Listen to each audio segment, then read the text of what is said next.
I had a reputation for voicing my opinions back when I was younger. I think I still do. But, I told them that I didn't think that the theory side of school, the marks, the sciences and all of that was as critical as the practical side, and I voiced that quite. They asked me how important I felt my marks would be, and would I pick up my grades, and I told them that I felt that they should really be concentrating more on people who had an affinity for the animals and who really loved the animals, and that the grades weren't the be-all and end-all. Yeah, well, again. Needless to say, I didn't get in. Yeah, I understand. Well, you weren't supposed to get in, thank God. You were supposed to get out, quick. Yeah, exactly. There's a classic point of, the mysteries and the reasons, at the time I was upset and horrified, but things happen for a reason.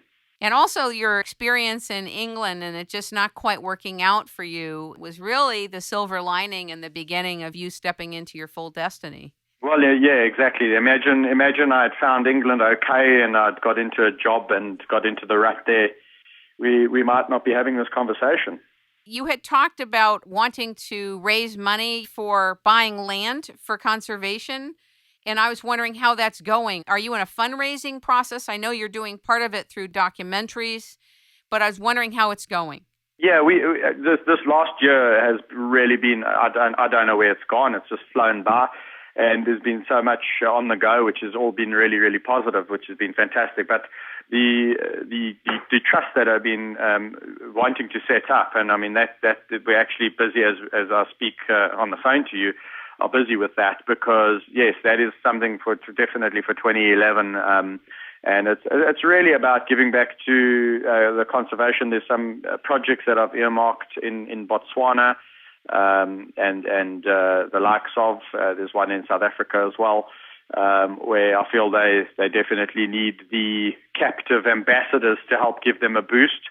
And also the trust is really been set up to ensure that the lions and the animals that I have here at the kingdom, God forbid something should happen to me, that they will be all looked after and that they can continue to live out the existence that they deserve to live. Will we be able to find out about the trust and how people donate money to the trust or what it's called? Absolutely. What I will be doing is announcing it along all the different networks that we have access to, all the social media, etc. But the easiest way is to just keep coming back to my website, which we update frequently, and that it'll be there. Because there's been a lot of, especially out the US, because my series had launched there. It was the Monday before this last Monday, and then the last part of the series is this next Monday on National Geographic. Wild has had such a phenomenal response from the US. The guys wanting to help donate and fund, and really been tremendous. So that's obviously put the fire under my backside in getting this done. So if they refer to the website, definitely it'll be there, and it'll hopefully soon. And that'll be at www.lionwhisperer.co.z like zebra A, correct? That's the very one. Yes. I would like to talk to you a little bit about your work with the brown hyena, Shy.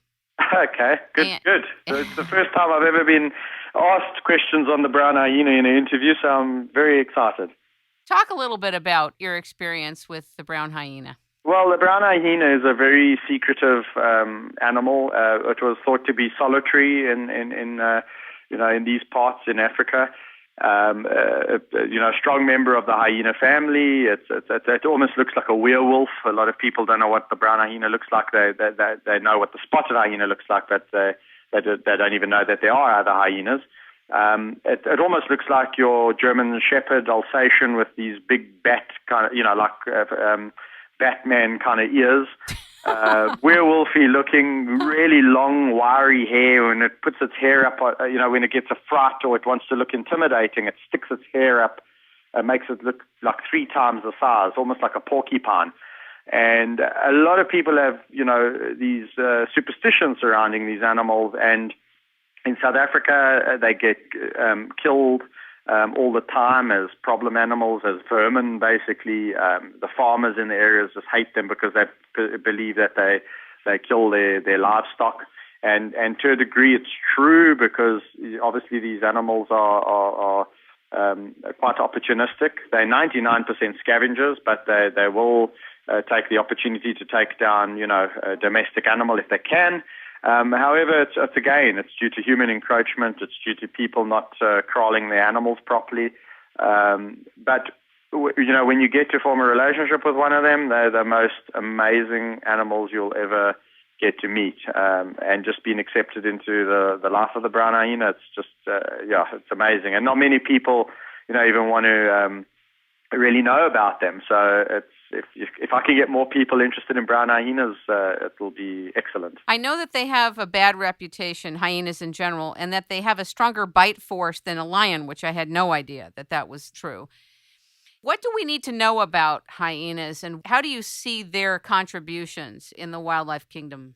Yeah, I think let's just shift over to spotted hyenas for a second. I think what people need to understand, and I've been banging on about this for a number of years now, is that the problem with spotted hyenas is they make a really good villain in a documentary series or in a feature film like The Lion King or the likes of, and a lion makes a good protagonist. So that's the problem that hyenas face. The real truth of the matter is that hyenas are such good competitors to lion. They're the lion's closest competitor. The other cats, like leopard and cheetah, don't even compete with lions. But whereas hyenas are concerned, they compete for the same territory, they compete for the same animals, and this is where the interactions come across. Let the truth be known, in a lot of the areas where hyenas occur, they hunt a large proportion of what they eat. So the spotted hyena is not just a scavenger. And in fact, in some areas in Africa, the spotted hyenas are hunting more in the area than the lions are. In fact, the lions are scavenging more. So it's a horror fact that people don't want to know. So if I can get the message out, is that hyenas have a real good place to hold in the ecosystem, and it's not their fault that they're just so good at what they do. People just, if they took the time to not listen to all the mumbo jumbo and actually did a bit of homework, they'd realize that they're absolutely brilliant animals worth conserving and worth loving. Have you ever been scared with any wildlife at any time on an internal level, whether you showed it or not, but internally that you were concerned for yourself?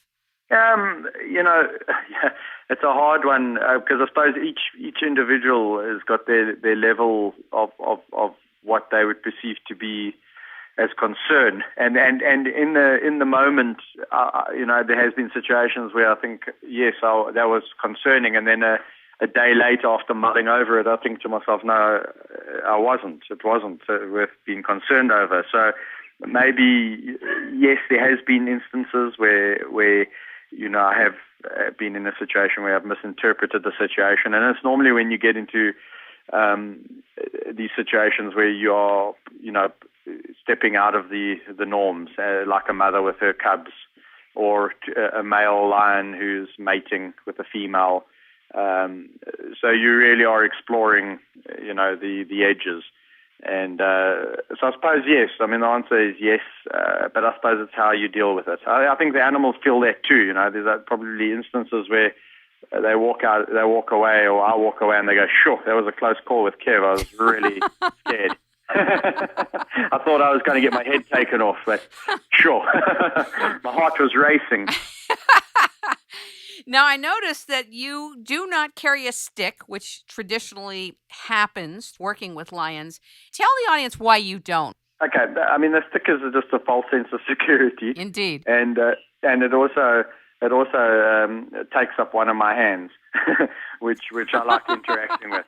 But yeah, jokes aside, a stick is just it's a silly item that is so traditional in the realms of training, whereby I'm going to use the stick as a weapon to almost beat you into submission.